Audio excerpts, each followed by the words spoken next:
This is Barry Zalma speaking for Claim School Incorporated's blog, Zalma on Insurance.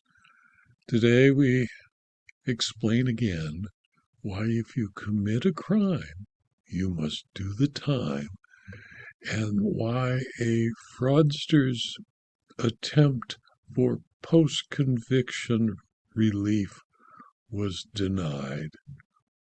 A criminal defendant, David R. Keith, appealed the denial of his post-conviction relief petition and the request to disqualify the trial judge in a case entitled State of New Jersey versus Robert D. Keith, and or also known as David R. Keith.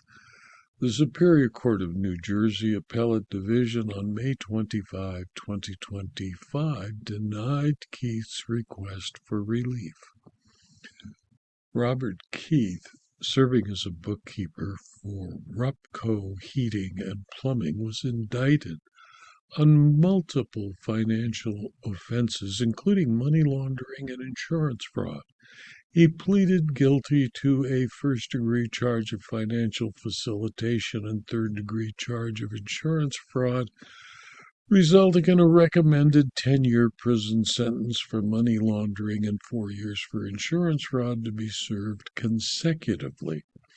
The remaining charges were dismissed as part of a plea agreement.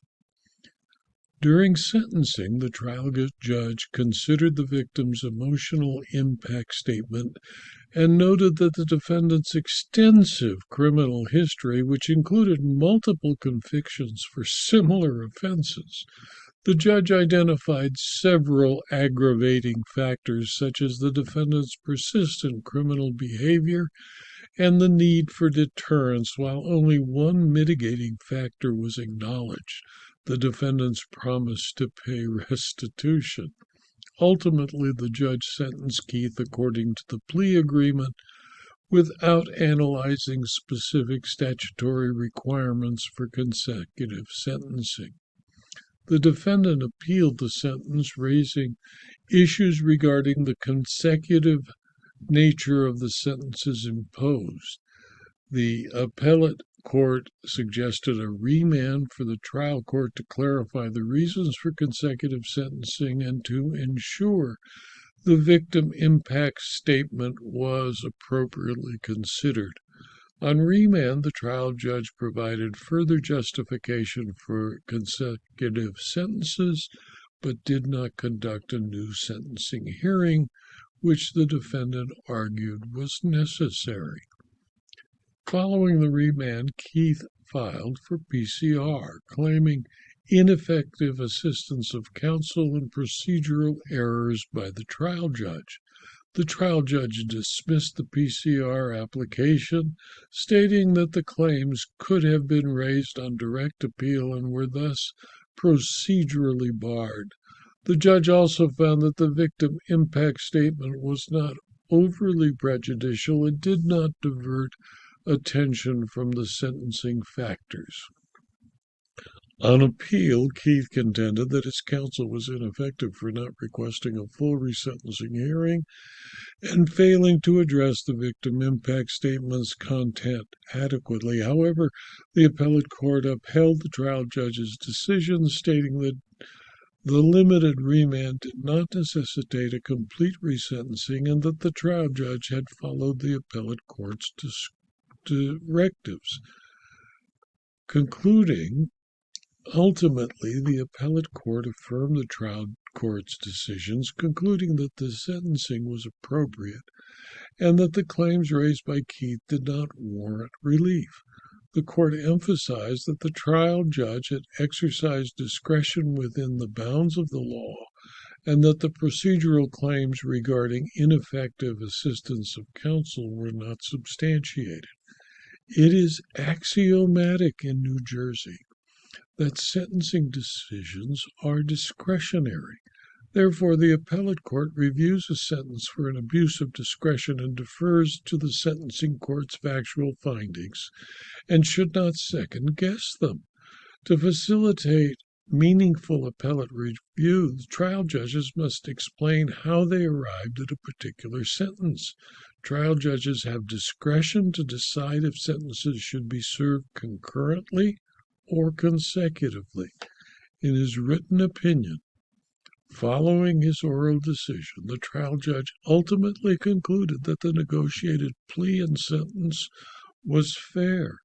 In light of the nature of the offenses, the elements necessary to establish each offense, and supported by the factual basis, the Appellate Division agreed with the trial court that the crimes were separate and apart from one another against separate victims committed on separate dates and in a separate fashion.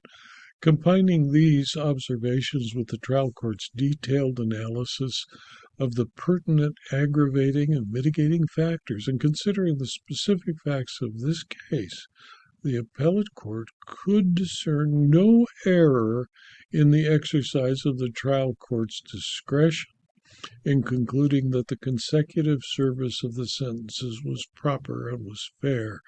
And since defendant did not establish a reasonable probability but for the counsel's purported error, the result of the proceedings would have been different, and therefore he must serve all 14 years of his sentence.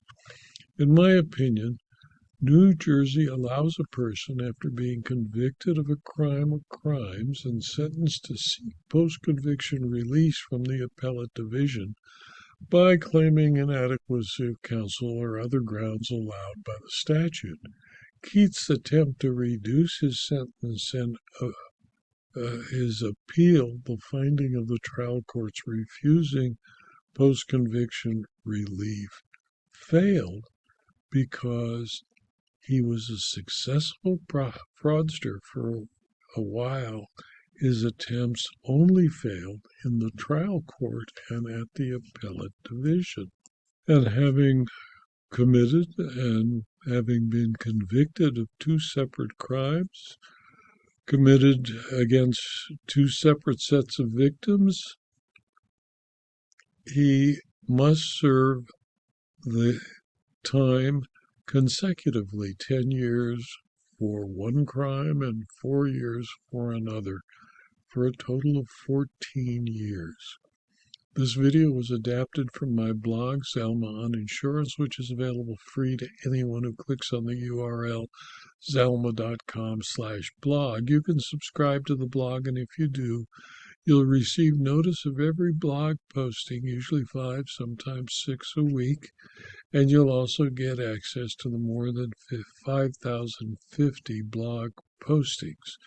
You can also subscribe for these videos on YouTube and on rumble.com, and if you do, I'd appreciate it if you click on the like button for YouTube and the thumbs up button on rumble.com.